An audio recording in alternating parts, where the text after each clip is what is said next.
My name is Nick Aster, and I'm the publisher of Pundit.com, an online magazine focused on green and sustainable business.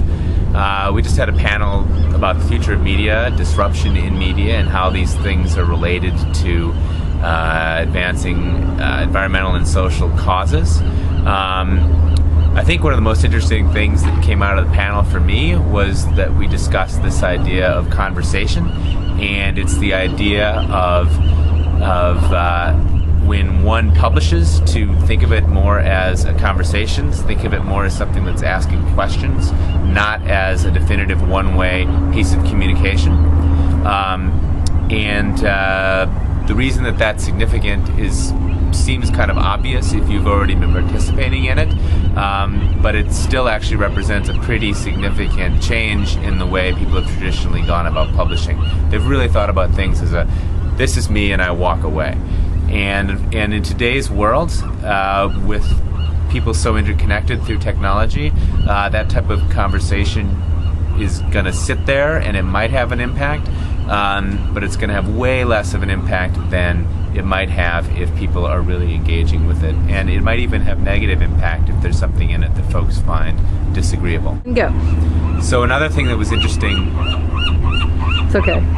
Another thing that was interesting about the panel today was we talked a little bit about how media is evolving, and there's two things to consider. One, we don't really know where a lot of things are going because we're really still in kind of a revolutionary period.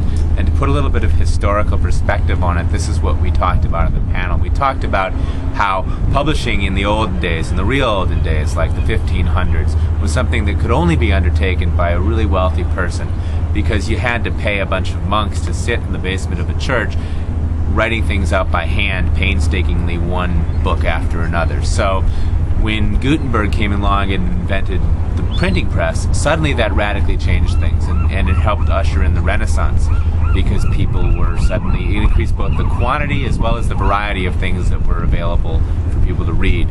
And what's happening right now is every bit as revolutionary, and we're right in the middle of it.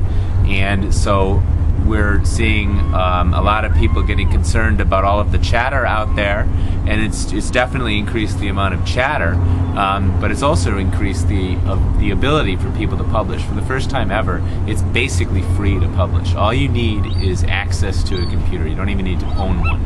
And so even in the developing world, that's something that's now possible for a lot of people, if not most people.